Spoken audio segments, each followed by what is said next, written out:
What is going on, guys? Welcome to Big Green Counter-Strike Bets, where we're doing breakdowns, analysis, and predictions for all the upcoming CSGO matches. We've been looking at IEM Cologne for the past week or two. It's been a great tournament so far. Lots of crazy matches, lots of big upsets. A little bit hard to predict. A lot of games going away that I don't think a lot of people saw coming. But it's been fun. Today we're going to look at the playoffs, first day of the playoffs for July 15th. That's going to be on Friday. And I'm sorry I couldn't get this video out a little bit sooner. I was going to do this yesterday, but I had a tooth that I had to get pulled and I just couldn't talk. I tried, I just could not talk last night properly. So it might have made for a funny video for you guys. But anyway, we're here now and there's a lot to get into. So let's take a look at it. Um, I will say before we get started, actually, just want to, maybe take a look at some of the results that we had. I wasn't able to get a video out every day for all of the play-ins and the playoffs, or I'm sorry, not the playoffs, the group stage. I wasn't able to do all the videos I wanted. It just takes so much time, and I've got other things I've got going on. But we saw unfortunately some poor results from a lot of teams that you would expect to be going through here. I mean, Cloud9.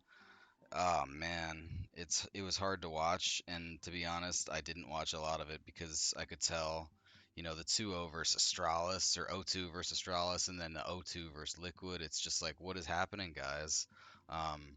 In normal circumstances, they would have performed way better than this, but you know, just naf-fly having one of the worst. I mean, it is. I'm pretty sure he had his career worst performance in one of these matches where he went 1 in 24, I believe it was here. I mean, it's just something 1 in 23. It's just something that you'll never see again, and it's hard to really account for something like this. Um, how are you supposed to anticipate one of the top performers, not top performers, but one of the top openers of the team, the guy that has to get the opening frags, to go 1 in 23 against a team that historically they've played so well against? Really tough, really tough to see. And he owned up to it, so he said if there's anyone to blame, it's going to be me. But anyway, yeah, and then aside from that, we just had a lot of the perennial favorites, the core of everyone's pick'ems, I think, for the Antwerp Major. If we just take a look here, I mean, look at this, the playoffs here. Astralis, MOUZ, Movistar, Liquid. These are teams that no one would be picking to be in the playoffs, really. Maybe one or two of them you might pick as a dark horse, but I don't think anybody had this as their bracket. Navi, FaZe Clan in the semis, sure. With the bye, yeah, I think people would see that coming. But these four teams, I mean, it just shows how weirdly things have shaken out here. Um, like I said, the perennial favorites going out first. Vitality taken out, NIP taken out, G2 taken out, Heroic taken out early, and ENCE as well. I mean, that those right there, Heroic, ENCE, G2, Vitality, and maybe throw an NIP in there as well. That's the core of everyone's pick'ems. That's what got you, if you pick those teams. That's what got you the diamond coin, or at least towards it, maybe the gold coin in the Antwerp Major. So just really poor showing from a lot of the top teams in this tournament. And I don't know if that's going to lead to roster changes or shakeups in that way. Underperformance from G2, underperformance from ENCE, Hades really dropping the ball and costing them a lot in some of those series going missing.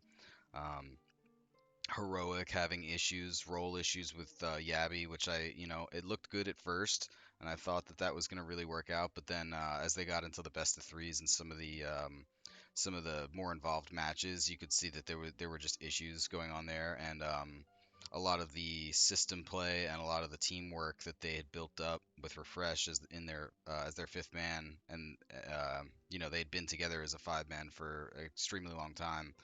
Yeah, he was having some issues slotting into that, and the rest of the team just wasn't really working around that. NIP dropping the ball massively. Obviously, we already talked about Cloud9. Um, it sucks. It really sucks. But let's move on here. So today we're going to be looking at the two matches for Friday. The two first playoff matches, we have MOUZ versus Astralis and Movistar versus Liquid. Both of these are going to be really good, really closely contested matches. I think maybe the MOUZ Astralis, I want to say less so, but yeah, overall these are close matches. We'll take a look at the map pools, and you can kind of see um, why that's going to be. There's a lot to talk about here, and I think we should just get into it. Let's do Movistar Liquid first. I know that this is the second match of the day, but we'll get into this one first. Um, so most of the narrative around this, and most of what you'll see other people talking about, a lot of the narrative for this match, just I mean, it is the American team, and there's going to be more of the American uh, voice, commentating on this. So people are really focusing on Liquid, and more specifically Yakindar. Yakindar is really the focal point of a lot of the narrative, just um, because of what a difference his presence has made in this team. You would think a one-player change, it's not really going to affect the entire chemistry of the team so much, but he really has. He's elevated the team in a lot of ways.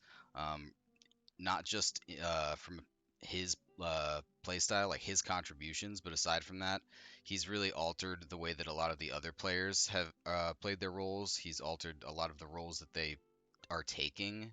A lot of them have moved positions. A lot of them are taking different kinds of fights. They're approaching the game really in a fundamentally different way. Um, the map pool, I mean, the team attitude. He's really just opened up a lot for them, and you'll see in a lot of the post-match interviews, they've really been singing his praises, talking about how he's taking a leadership role. Um, he's helping he's helping create new game plans, create new ideas. And aside from Yekindar, they also did get a new coach. They traded out their previous coach Adren for Daps, who was previously the coach of EG. I'm sure he's very thankful to leave that nightmare at EG and come to a team where the players are actually trying to work and become a better Counter Strike team, and you know, not grind Valorant for 17 games a day like Stewie 2K.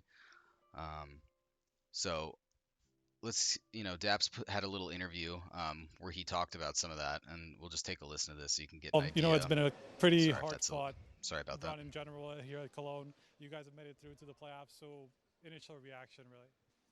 Uh, I'm kind of lost for words a little.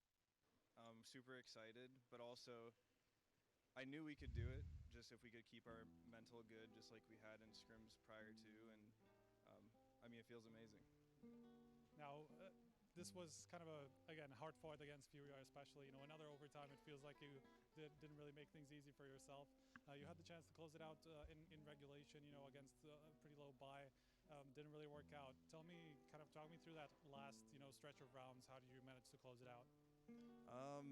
I just feel like I think that's the third time we've been up 15-13 and it's went to OT. We're having a little bit of trouble closing out games. But it's just it's something that's expected with the lack of time we've had, and there's a lot of like small things like not watching flank and getting killed. Like it happened in Spirit game, it happened at Safi, like flanked killed all four of us in a 4v2. So there's just like a lot of like small things that are just like missing, I'd say, but that's just because of lack of practice. Now, although you had a great game in general, he's been having a pretty great tournament. He's had some off tournaments, lately. He's been with Liquid, I know you've only just joined, so you can't really speak to that. But in general, how much do you think kind of the Yekindor coming in and kind of creating more space for him has helped him out in terms of his performance? Yeah, I think Yakinder not only role wise sort of has helped Alish find like sort of a newish role that maybe fits his play style or gives him like a break a little bit from what he was doing before. And I also think that just Yakinder's voice in the team has been pretty amazing so far. I mean, like, I played with a lot of players in my career, but the fact that he's standing in and he's already sort of just like taken charge to an extent, and he's teaching the guys a lot. I'm learning a lot from him, and we're just kind of like combining like the style he used to play with like how Liquid was playing before, and we're just kind of meshing it together, and it's working out so far. Okay. So you can kind of see there. He gave a, talked a little bit about their choking, which we had to deal with that against Spirit, choking the 15-13 lead on Ancient CT side to overtime, and then getting 18-15 in overtime and choking that as well. And then they had another game, I think, against Furia. Oops, this is Astralis versus Furia. They had another game against Furia here where they choked a similar lead, I believe it was on Mirage, and then they went to overtime. They did get it done in this overtime, but again, they did choke a lead. So some issues with that. But he also talked a little bit about at the end there, Yekindar and how he's just kind of changing the culture of the team. He's helping them. He said that he's introducing a lot of the protocols and the ways that they played in Outsiders into Team Liquid, and I think that can only help them because they kind of played a little bit of an outdated meta style of Counter Strike. Liquid does or did before they got Yekindar. Um, and I think Yekindar, just having been in a European or a CIS, really a CIS team, and playing that uh, in that Europe and that CIS bracket for so long, the level is just higher, and there's going to be small details, small ways of reading the game, of manipulating your opponents. There's just going to be things that are not going to be as common in NACS because we're just lagging behind. We get everything after we see it from them. Really, Europe are the ones that are kind of innovating and at the forefront of innovating the meta. So it's really going to do a lot for them, and it's going to be a lot of small, like intangible things that are just going to change the way that the players are reading the game, and it might be a little bit difficult to see it, like and actually point to it in the server. But it's going to be a mental shift, and I'm sure they're going to be looking for different things.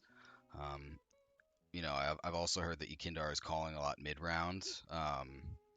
Naf did an interview after one of his matches where he was saying that he was a lot like Stewie 2K in the way he was calling, and Stewie always kind of excelled at mid-round calling, not necessarily the larger game plan. He was more good at the micro, the mid-round rather than the macro. Um, so that's good to hear because I think Nitro is obviously he's proven he's a Grand Slam winner with Liquid, um, but I think that they needed a little bit more help calling and maybe some more ideas because a lot of the players, um, I mean, just OC, NAF, they don't really strike me as very outspoken. You're going to have players on teams that are going to talk a lot more than others, that are going to contribute a lot more than others, and you need to have a good balance of that. If you have a lot of guys that are being quiet and it kind of falls to one person to make all the calls, um, when things aren't going well, it can kind of stagnate a little bit, and you might not want to, be as forward with your ideas if none of them are working. So it's good to have someone else that can kind of take the reins. So I really like Kindar for that, and just the overall impact to the philosophy that he's having. Um, and it's really you can see how it's had a big effect in their motivation and the way that it's affecting their roles.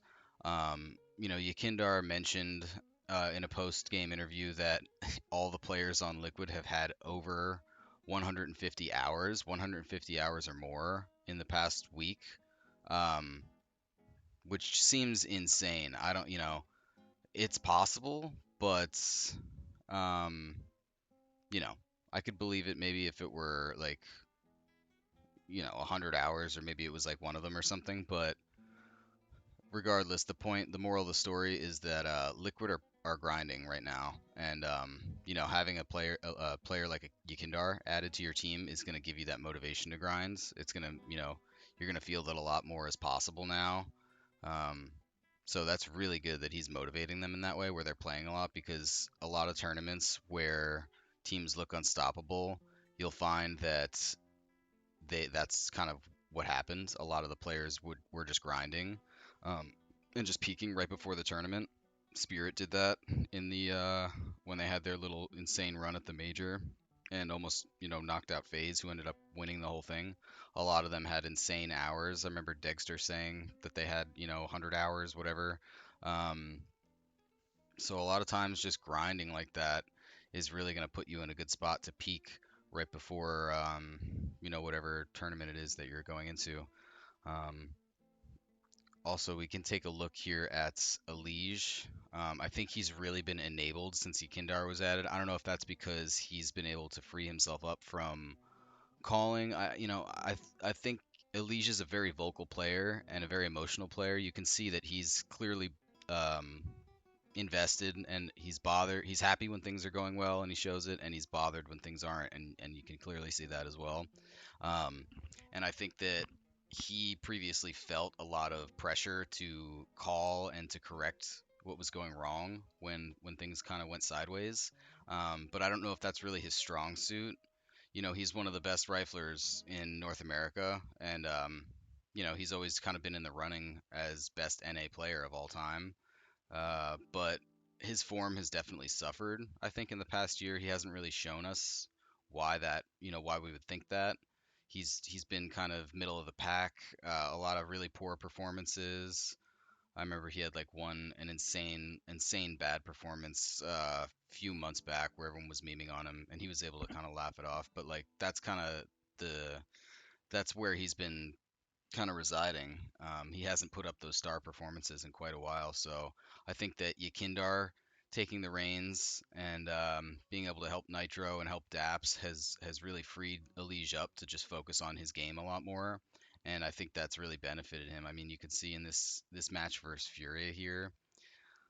I mean, this is just on Mirage, mind you. This isn't the whole series. This guy dropped 41 kills on Mirage. I mean, I know it went to overtime, but it wasn't like a double or triple OT. I mean, it's just 1917, a relatively short overtime. I mean, the guy's dropping 41 and 16. That's what you want to see out of a Liege, out of potentially one of the best riflers in North America. That's great that he's being freed up like that. And I believe that he had a couple other really nice matches as well. I don't think he did quite as well on Ancient. Um, no, he actually, he didn't do great on Ancient. Um, Still, 16 and 22, But yeah, he's had some really good performances, and he's changed some of his roles as well. Um, I'm not sure why that is. If that's something, some of the ways that Yukindar has changed the philosophy and they've wanted to pick up new roles, or if it's Yukindar is more comfortable in another role.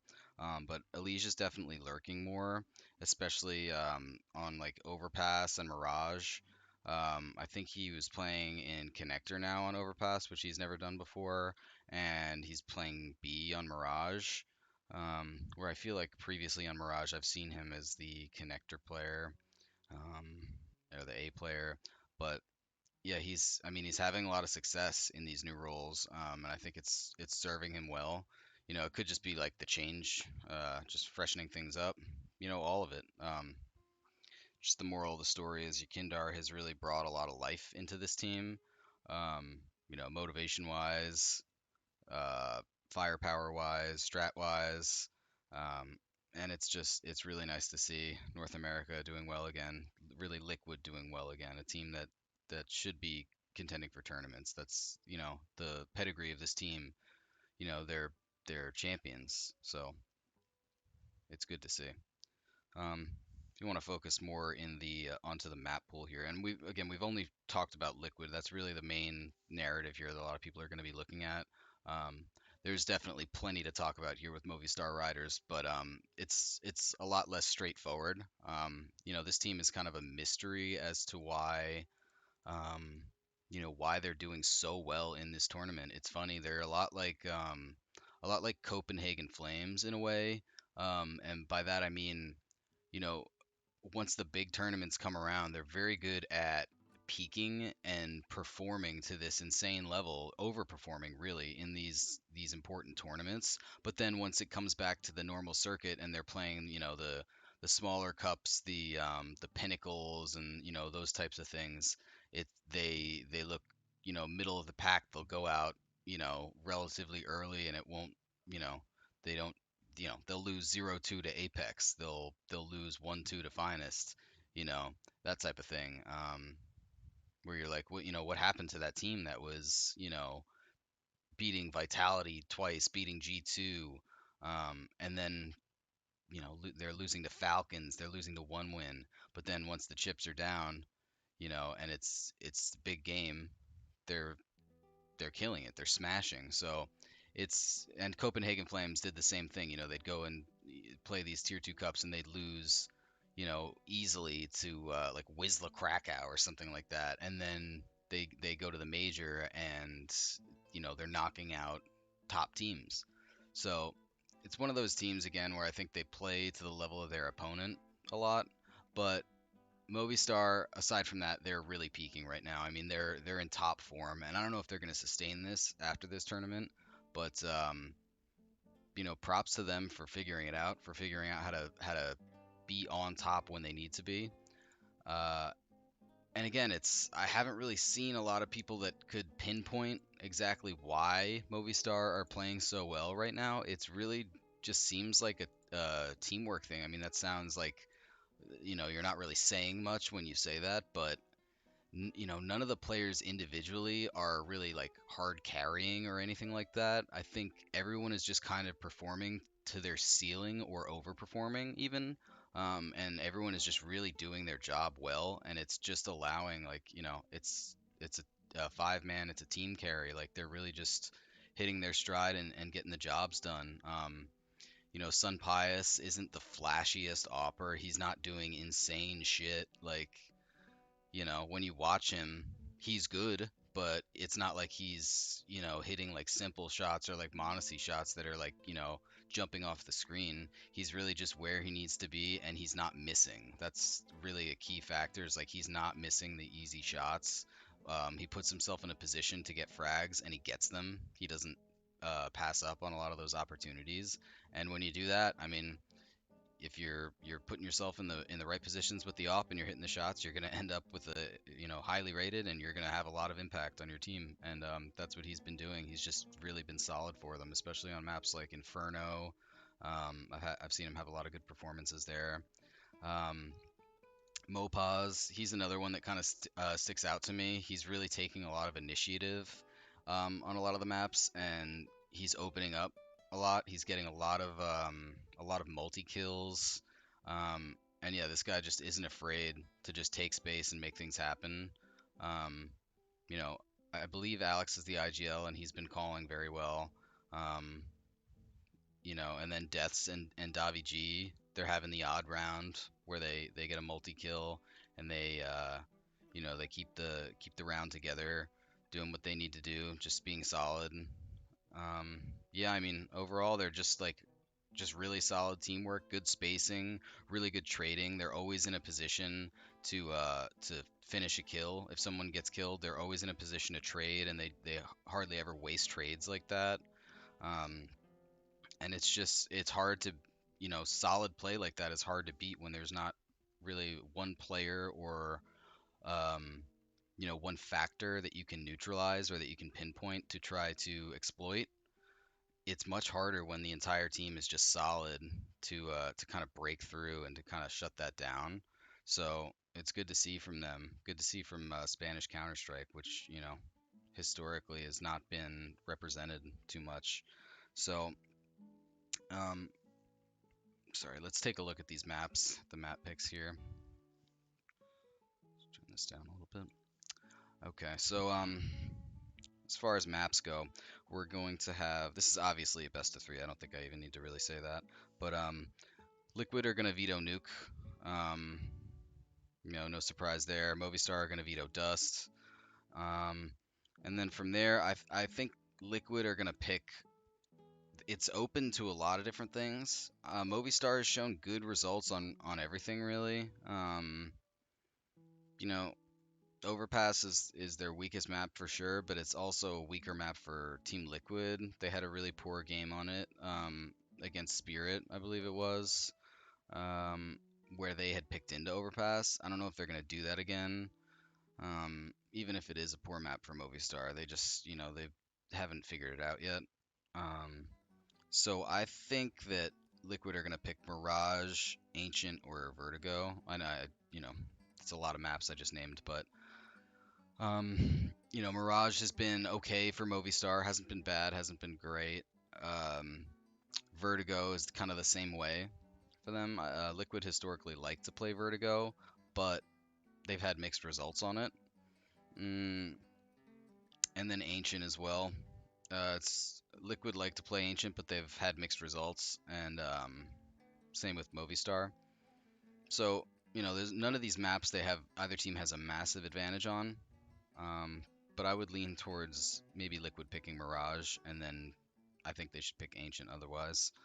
And then Movistar, Movistar might also pick Mirage. But I think Movistar will probably go for Inferno. Um, Liquid have looked very shaky on that, although they have liked playing it in the past. And then Movistar have had some good results. I think they beat G2 on this map easily. Yeah, I mean, I think Movistar will go for Inferno. They've got G2 was on an insane win streak on Inferno. They've looked great on that map, and Movistar handled them. And then the same here against Navi. I mean, taking the map off Navi, that's that's pretty damn good. I think that kind of speaks for itself. You don't need to say much more about that. We can even take a look at this series, this map here, and see. I mean, you know, 916. Navi gets 9 CT rounds, and then Movistar shuts them out completely. They shut Navi out completely. And, Inferno's not a bad map for Navi. They've had really good results on it against some other teams in this tournament with Electronic calling. Electronic had some insane performances on Inferno this tournament. Um, so to give them 0 T rounds to shut them out is, that's really good. That's no small feat. Mopaz, top performer here.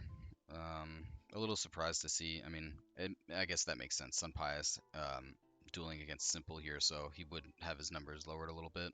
But Sun Pius has been pretty good on Inferno from what I remember. Let me look at the them versus G2 and see how that looks. 20 and 13. Sun Pius has been pretty reliable for them on Inferno, I feel like. Where a lot of oppers might struggle on this map a little bit, he seems pretty solid. Um, so I like them to pick Inferno, and I probably like them to win that. I think Liquid can do it. Have we seen them yet? We haven't seen them yet on Inferno with Yukindar, so I don't know. It's a good map for outsiders. So, Yukindar is definitely well versed on it. He knows how to play it. So I would like to see them on that, even if it might not be their strongest map. If it does get picked into, I wouldn't hate them on it. Um, what else we got here? It's really going to come down, I think, to the individuals and how we're playing. Yukindar needs to have a good game because Movistar are super solid. They're all going to be solid. Um, they've got to have a good game plan. Yukindar needs to have a good game. OC can't shy away from the fight with Sampaius. He had a really good performance against Cloud9, and I'm hoping that that gave him some confidence because he's struggled a lot against those types of teams. He shows amazing results when playing against lower rated teams and against other, NA and South American teams and things like that. But then he would it's almost like he would get shy. He would kind of like, you know, I don't know, he just wouldn't show himself in those upper tier matches, and he really got to. He was critical. He was crucial in that Cloud9 series, saving a lot of rounds with key shots and really stepping up. So we'll see how he does against Sun Pius. Nitro, he's been calling well, and especially with the help of Yukindar, they're going to have a wealth of ideas to draw from. Naf, great CT player, solid rifler, very underrated, can have huge impact. I think that man for man, the Liquid players are better than all of the players on Movistar. I mean, like, Yukindar over any of their riflers or entries. I think OC has, this is tough. Some Pius might be better than OC right now, but I don't know. I think OC has a lot of untapped potential, and I think he has like a higher ceiling than he's even shown. Alige, on his best day, he's better than all these guys. Same with Naf, and Nitro just has way more experience calling, um, and he's way more accomplished. Um, so I really like Liquid in this one. I know that Movistar are on a tear, and that's the thing that scares me a little bit. Is just they've just looked so solid, taking out Vitality twice, taking out G2. But is it sustainable? That's just I don't know how long these guys can keep putting up these crazy performances because they've shown that it's not necessarily it's not their normal state of play. Once these tournaments go away, I have a feeling that after the player break comes back, you're going to see some of those poor results from Movistar again in lower tier tournaments, them losing to teams they shouldn't. It just kind of feels like whenever this happens, it's almost like a run, and they're you can see they're elated, they're super happy about it because it's not, they're almost like surprising themselves. I think. Um, maybe I'm discrediting them a little bit, but I just think that there's more potential in Liquid than there is in Movistar to continue this form. Um, and it's they don't have like a super standout other than Sun Pius. They don't have like someone that's gonna shut down with a rifle really. We'll see if Mopaz can get his space and if they can get the trades going. But I really think that if Elige plays the way that he has been playing, Naf holds it down on CT, OC doesn't back down, and Yakindar is able to help with the calls and get some good lurks going and some good entries because they have been putting him on lurk a lot. I think he needs to have impact if he's going to do that. And then, I'd like to see them work him into the entries as well and really just get aggressive. I think then Liquid should take it. I like the veto a little bit more for Liquid. Take a look here. I think this really helps Liquid out having Movistar's map that they've kind of been relying on Nuke a lot in some of these series. They're on a 5 map winning streak here, and that's going to be the first ban for Liquid. That helps them. Movistar's first pick, Inferno. Liquid is kind of comfortable on there, so that's not, it doesn't help them too much. But Liquid's first pick also being ancient, so they're kind of even in that regard. Where a lot of the maps that they prefer to pick, the other team is not like totally a fish out of water on. This could be a close one on ancient. I really think it could. I think Liquid could take it. So if they pick into that, that could be trouble for them.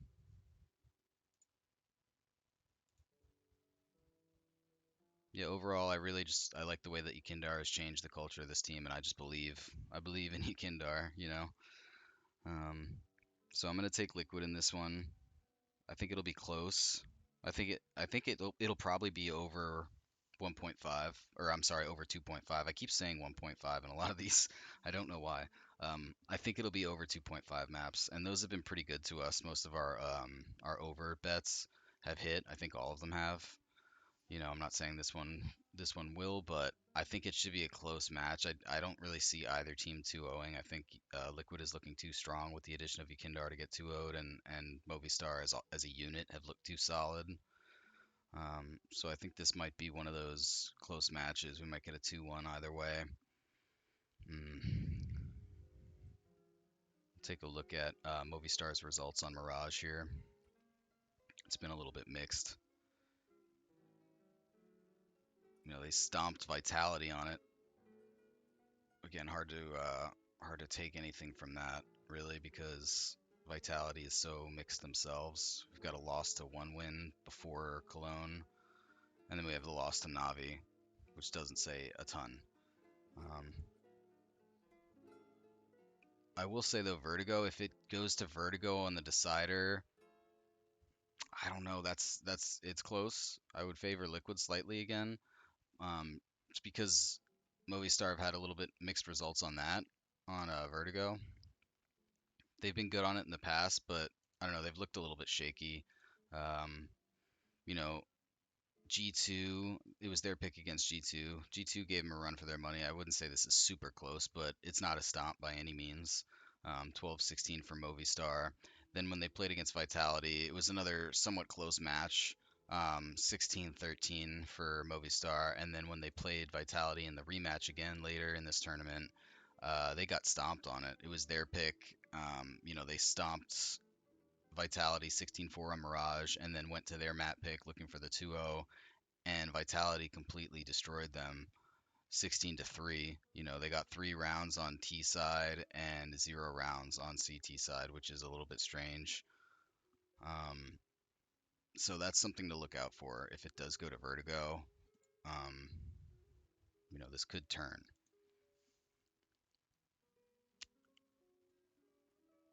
So again, I like Liquid here. I don't know, something just tells me that they're going to be able to get it done.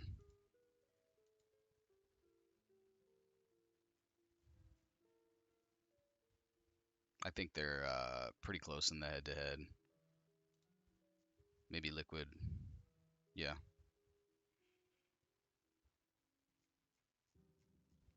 So we'll see. We'll have to watch that one closely. But I'm picking Liquid, and I think I'm also going to pick over 2.5 maps. All right, let's move on to the next one here. So next we have MOUZ versus Astralis. Um, this is another one of those games where I'm just like kind of surprised that we're here with the playoff match with these teams. MOUZ really struggling since the addition of JDC, having mixed results, and Astralis kind of like feels like just struggling in general since they lost their core, the actual Astralis core of Dupree, Magisk, Glaive, um, Zonic left. Um, since they kind of broke up, and Device obviously, um, they've just struggled really to find their identity. I think gone through a lot of they had Lucky on the op, and then they put Lucky on the rifle. They had Bubsky in there for a couple games. They had Magus IGLing before he left. It's just been, you know, it's been a tough ride for Astralis. Now that they've had this roster for a while, a few months now, with Farlig and Config and BlameF have kind of slotted in. Config was doing well initially, lost his form. Now he seems to have found it again. BlameF has really been the only solid player throughout. Zip's been mostly trash, but has come through at times recently. Glaive, I feel like he's just been struggling to figure out how to use this team. His calling has been hit or miss. He's still good for a lot of the old Glaive classics, lots of kills through smoke and crazy things like that, where it just doesn't make any sense. Um, but the T sides have really struggled on Astralis. That's been the one thing that's kind of been the bane of their existence. I feel like they've really just struggled to get it going on T. CT seems to be a breeze sometimes, especially because Config, his CT rating is so ridiculous. He's one of the highest rated CT players right now in the game, and Config can be as well when he's on. So, Blame F has really been the only thing that's kept them given them any sort of relevance at all. If they didn't have Blame F, I mean, they would just be down in the doldrums. But anyway, so I'm just surprised. I don't think MOUZ has figured it out yet. I don't think that they're like a fantastic team. I don't think they're really a top 10 team. I think they're ranked, yeah, they're 14, but I don't think that they're, ready to break into that top 10. They don't have a lot of depth to their strategy, and I just think they need more time to figure it out. I think that they made a miracle run here, and they've looked good, but a lot of that has been due to some of their opponents just kind of not playing up to their own level and really crumbling. Um, just taking a look at their, NIP, Vitality, Heroic.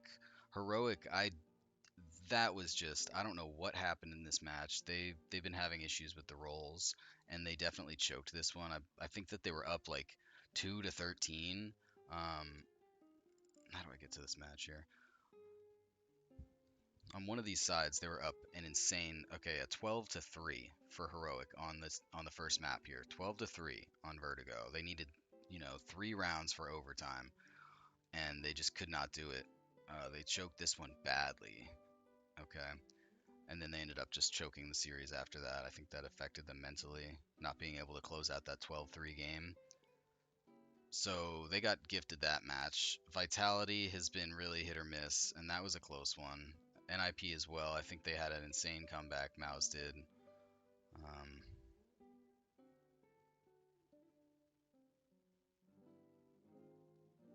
Or no, it was just a stomp. That's what it was. NIP actually had a little bit of a comeback, and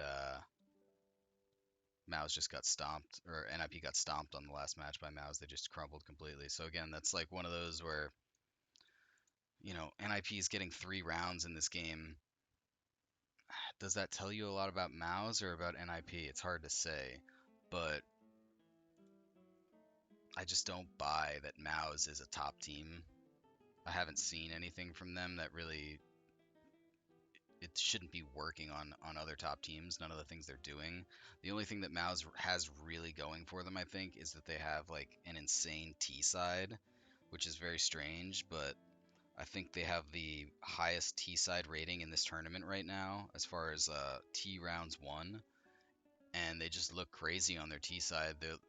If we take a look here, they'll regularly put up 10-round T sides. Like they'll win the T side and they'll win it by a lot. You can see here against Navi on Nuke, they did okay. Well, they got they won the first half 6-9. They got 9 rounds on T side, which is good, and then they just completely dropped the ball on their CT side. But here on got Mirage. They won Mirage, and they actually, again, they put up 10 rounds on their T side, 9-6. So their CT side was pretty garbage actually. Navi won the first half on T side, and then they go to the second half where they're on T side of Mirage, which is the much more difficult side, and they get 10 rounds against Navi and win. That's pretty impressive, but is it sustainable? That's the question. They've got more matches here where they're getting lots of T rounds. Again, Overpass, 6-9. They get 6 CT rounds on Overpass. Why? That's that's a CT dream map, and then they get 10 rounds on T side. Crazy. Again, the next map, 10 rounds on Nuke T side, 6 rounds on CT side. So they're really winning a lot of these games through crazy T runs. Another match here, or is this my mistake?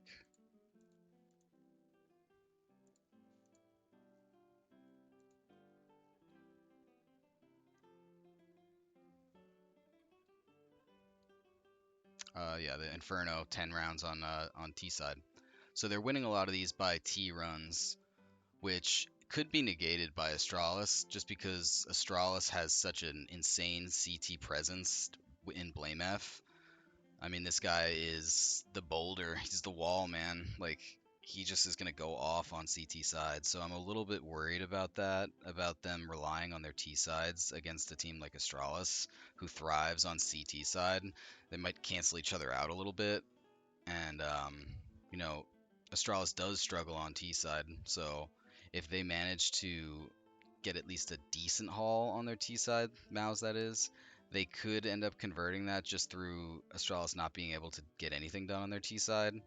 But I'm just worried that they're going to get shut down on T side, and then that's going to leave them struggling because they're not the greatest CT team, which may enable Astralis to actually get something done on T side for once, especially if Config has been playing how he has. That was a big condition for them. A lot of people didn't give them much of a chance in this tournament because Config has been so absent the past couple months. He popped off when he joined the team. He was getting like 30 bombs and setting records on Overpass and things like that, and then just disappeared and was playing terrible.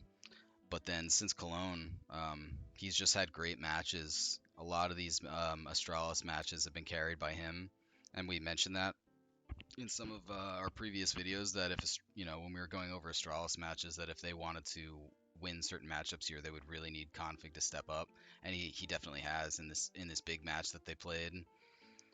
I think this was the one that knocked them out of the tournament. Was sad to see Big not get through on their own on home soil, but it is what it is. But yeah, Config plus 15, 74 and 59 in this series really stepped up, delivered some great performances, great multi kills. In the Furious series, same thing here, 54 and 33, plus 21, top performer again. And then I think he did okay in the Cloud9 series. I don't think he went quite as hard. This is more Blame F and Zip actually surprisingly had a really good series against Cloud9. But Config did his job. He went positive, 40 frags. Um, so that was really good to see that we're getting Config back, and I think that might bode poorly for MOUZ just because the quality of players. I I think Config when he's on form is way better than any of the. I mean, he's just way better than anyone they have on MOUZ, and the same with Blame F. Blame F on a bad day is I'll take him over any of these guys, and if he's having one of his crazy performances, it's just going to be tough for them to find anything. Um, this is also from an experience standpoint. A lot of these players on MOUZ are super inexperienced. Torzy is very young, coming from the MOUZ NXT Academy team somewhat recently, a few months ago, and the same with JDC. So for both of them, and maybe even for maybe not Frozen, but for BMOS, maybe some of these guys, it's going to be the biggest match they've ever played as far as like crowd. It's going to be the biggest crowd they've ever played in front of. I know for Torzy and JDC, this is the first time they've played in front of a big crowd. So we'll see how that affects them because they are really key components to getting MOUZ going, especially Torzy. A lot of MOUZ is relying on Torzy now. Like what I was saying earlier about their strat book not being that deep. Um, they kind of I don't know. Dexter isn't the most cerebral caller. He doesn't play like big or anything where he's got this deep, strat book with all these protocols and they have everything worked out and ironed out. He's more of just like a default caller, and they've just been kind of defaulting around the map a little bit, spreading out and playing their spots. And then once it's time to go, once there's, 45 seconds left, they'll just kind of group up, pick a site, and just hit it really hard and hope that Torzy has gotten some picks along the way, that, the CTs have made some mistakes and they've been able to open it up just with JDC kind of lurking or Torzy holding down spots. And then they'll just hit the site hard and hope that they can break through. I haven't seen really too much like 200 IQ stuff from Dexter or anything. So I'm a little bit worried in that aspect, that Glaive is just going to be able to read that. Um, you know, out of form or not, and Astralis not at their peak or not, Glaive is still Glaive. He's one of the top IGLs of all time, maybe the GOAT IGL. So you have to think that he's going to be able to outplay Dexter. I'm expecting that at least. So we'll see where that goes. But again, yeah, just MOUZ really aren't employing any groundbreaking tactics. Um, I don't know how far Torzy can take them, especially if he's affected at all by this crowd. You're just generally not going to play the same in a quiet room as you do in front of a crowd. You might not take as many risks when there's a crowd in front of you. You don't want to look silly. It just kind of changes the dynamic a little bit. You can't hear everything as well. Um, so we'll have to see how Torzy and JDC deal with that, and if that affects Torzy's play at all, because they've really relied heavily on Torzy to frag out in some of these series and for him to open things up.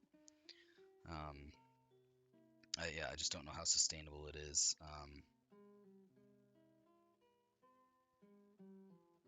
All right, so let's take a look at the maps real quick then.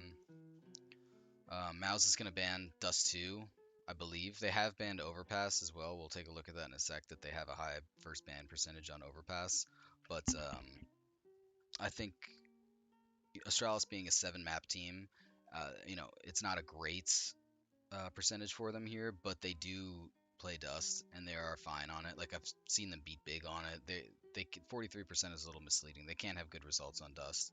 So I think MOUZ will be forced to ban Dust because they really don't want to play that. And then Astralis will ban Vertigo. They should ban Vertigo. I hope they ban Vertigo because it's not good. They look terrible on it.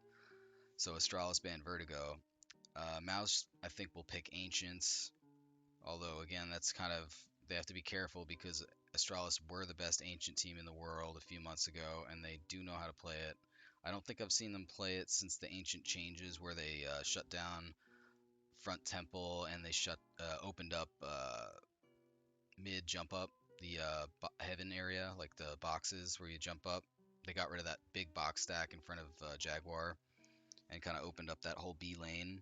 So I haven't seen them play since that, but I think they should still be able to work that map a little bit. Astralis, we're just gonna assume that MOUZ picks Ancient. They could also pick they could pick Nuke. I don't think they should because that's going really well for Astralis right now. It's been a home map for MOUZ for a long time, and they've taken, they did a really good job against Navi on Nuke. They won the T side half, um, so they are very competent on Nuke. We'll see if they pick that or if they pick Ancient. I don't think they're gonna have Vertigo available, and I don't think they want to pick Overpass. It's not really a great map for them.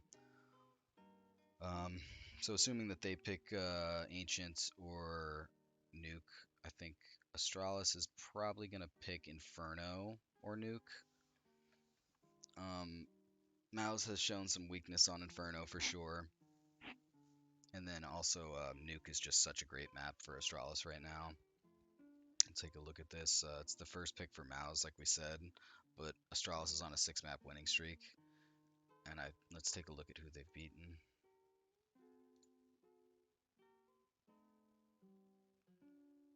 So we start off with Imperial, Complexity, sure, whatever. That neither of those really say much. Forza, pretty good. Another Complexity, but Big is very good on Nuke. Furia is okay on Nuke. So, we have to consider that 3 of the 6 wins on the streak are kind of negligible. Being against Complexity twice and Imperial, that doesn't really do anything for me. Complexity is, I almost want to call them a dead team at this point. They've basically shown nothing since their formation. They don't show any signs of improvement. They don't show any signs of life, really. So you can ignore that. And then Imperials, it's a bunch of old guys who had one good run at the major and can't do anything since then. But they passed the eye test on Nuke. You can see that they know how to play the map, and it really fits them well for the CT side. Blame F really abuses that CT side on the map. So I think Astralis is favored in this map pool, and I think they're favored in general. They're gonna have so much more experience. These players, Glaive and Zip, they're not even gonna, you know, their heart rate's not gonna change at all. Being in front of the crowd, they've been there so many times. They've won so many tournaments in front of the biggest crowds in Counter Strike. They've won the biggest tournaments. It's just nothing. It's another day in the office to them. They're just gonna be enjoying it.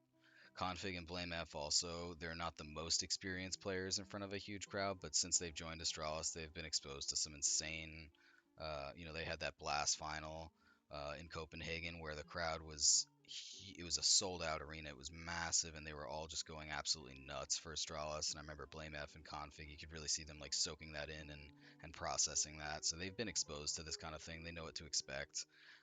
Farlig is the only one that he has had LAN experience with them as well, not as much, but he's the one that we're gonna have to be looking at. And I think other than MOUZ getting an insane like T side going and then just barely squeaking by on the CT side, I think one of their advantages they're gonna have is Torzi over Farlig. I mean, you have to take Torzi just has that kind of like Zywoo, that flash, and that he'll get picks. He'll pull picks like out of thin air that you shouldn't be getting or you shouldn't even be going for really, but he'll just snap them out of thin air.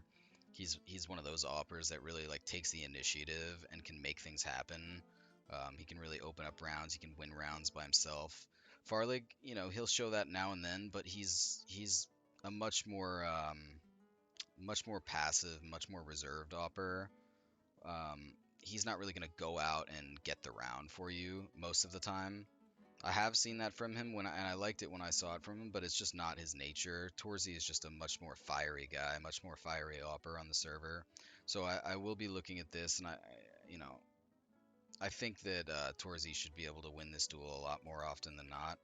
But I don't know if Farlig is really going to be putting himself in the position to be losing that duel or to be getting taken out. I think, like I said, he's going to be much more reserved and playing more of a supportive role, whereas Torzy's going to really be like busting the door down. So we'll keep an eye on that, hoping Glaive can set these boys up in a way that they're gonna really neutralize Torzy, not give him so much. And the other guys here too, they're no slouches. Frozen really having really good performances lately. BMOS is always good. He's a good support player. Just he gets it done when he needs to, and JDC as well. Um, Initially, I was a little skeptical about this, but JDC has definitely proven crucial in some of the recent matches. So again, it's really going to come down to individual performances from Astralis and whether they can take advantage of Glaive as the IGL and being able to kind of figure these guys out while Config and Blame F are popping off and doing their thing. If we can get Zipix, that's a huge bonus. I haven't really mentioned him because it's hard to really expect anything from him at this point. You don't know whether you're going to get the like the 3 and 17 Zipix, or you're going to get the 24 and 8 Zipix, who's winning every clutch. It's just really hard to know what you're going to get out of him. He had a nice series against Cloud9, so I'm hoping that he can sustain that a little bit longer here and pull this one through.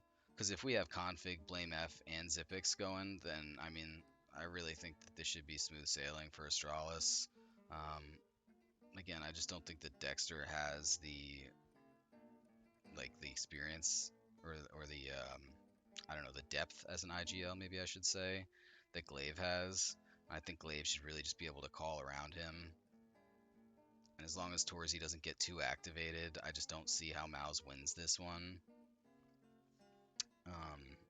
I just, I just can't believe that MOUZ is even here, honestly. Um, and they're really going to need Torzy, and they're going to need that T side to just carry them. Because it's just strange that in this meta, MOUZ struggles on the CT side. Maybe struggles is a bit strong, but they just don't, you know, they don't show me too much on the CT side that gives me hope for them.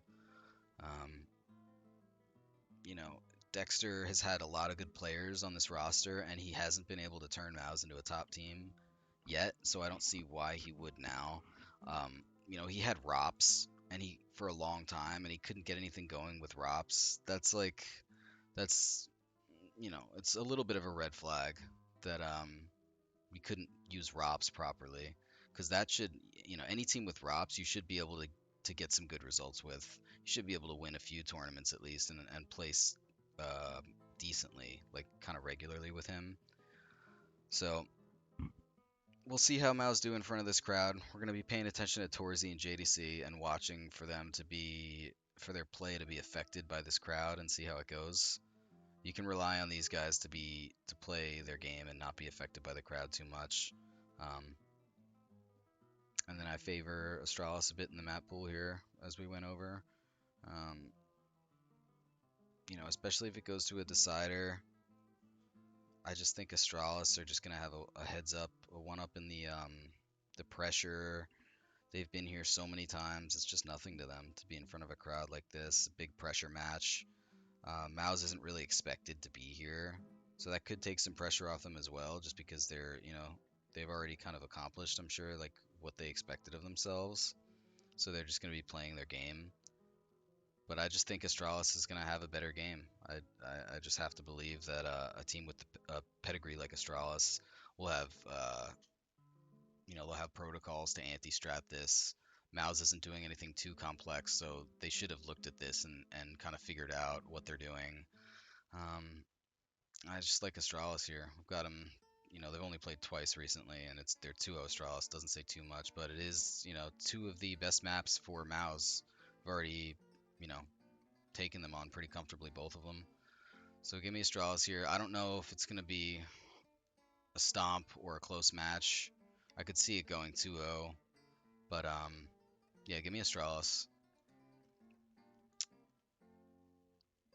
Okay, so we're gonna look at the odds here. By the way, guys, if you don't mind just dropping a like, subscribe, ringing the bell, all that stuff, it really goes a long way, helps a lot. I'm gonna keep doing these videos, and like I said, I'm sorry that this isn't out sooner, but I am gonna be putting out pretty soon a fantasy video. There's a fantasy playoffs thing that's gonna start on Friday, so I'll do one of those and I'll go over, making picks for all that. I'll take a look here at the fantasy. So we're just going to be going over this here.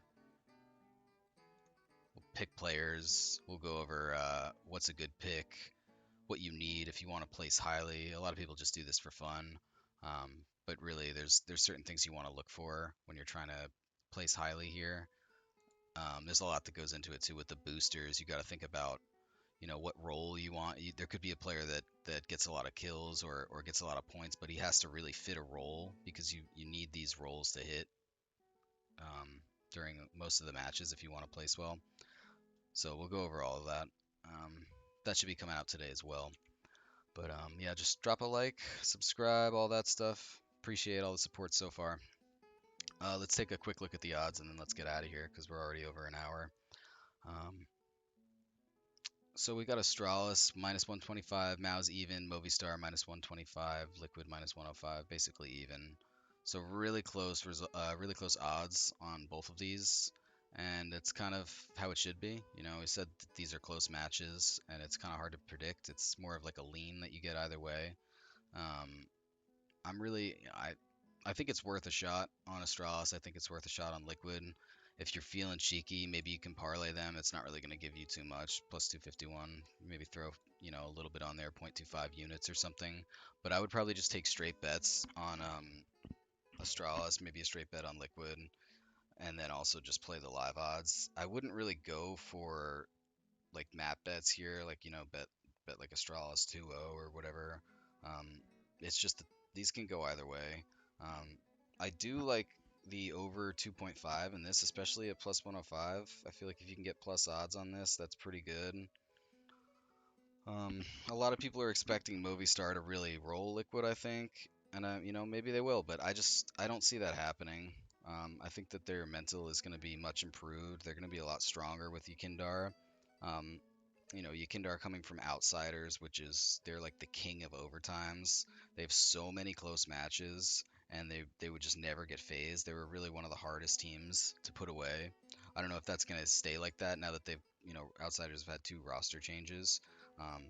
So the team is definitely going to take on a different form a little bit, but the classic outsiders, Yukindar, Buster, Kickert, Jame, and Flit.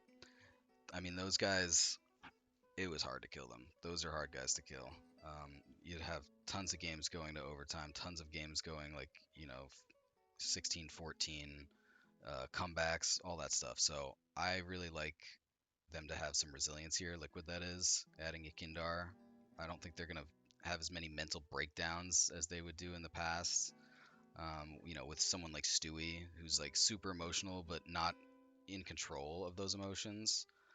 I feel like he would send them into spirals a lot, and then Shocks as well, very emotional. I don't think he was destroying the team spirit or anything, but I don't think that he offered much in the way of helping them deal with those setbacks. I think he just was kind of resigned to whatever was going to happen. He seems kind of checked out, and there's a little bit of a retirement home for him. But yeah, give me Liquid here, and give me over 2.5 maps, and then give me Astralis, I think. And we'll probably just leave it at that. Aside from that, we'll just do some live bets maybe. We'll have to wait and see what the map pool is going to be, but there might be some map picks that would be worth betting on. And keep in mind as well, MOUZ's T side. They're going to have strong T sides, so that's another thing we really want to look out for. If they're having a super strong T side, or if they're having a super weak T side. I would say if you see them having an unsuccessful T side, if Astralis is really shutting them down and MOUZ managed to get little to nothing done on their T side, that could be if the odds aren't crazy, it could be a good sign to bet Astralis for that map because MOUZ have relied very heavily on their T sides to get things done. They haven't shown great CT results. Um, so be on the lookout for that. Other than that, guys, thank you for watching. Appreciate it. I know it's gone a little bit long again. Try to keep it under an hour and a half from now on. Just over an hour here. But stay tuned. I'm going to be putting out a fantasy video pretty soon. And then once these matches, once we wrap up here, we're going to have the winner of MOUZ Astralis versus Navi. And then we'll have the winner of Movistar Liquid versus FaZe. And those should also be very good matches, depending on who wins here. We have already seen Navi versus MOUZ, so we have a better idea of how that'll go. Um, and FaZe versus either of these guys should be really good. I'm really hoping for FaZe Liquid. I think that'll be a really fun match. So stay tuned. I'll have that video out on Friday, probably Friday night. I'll try to get it done soon after these matches done. So expect that. But again, thank you guys so much for watching. Appreciate it, and I will see you on the next one. Peace.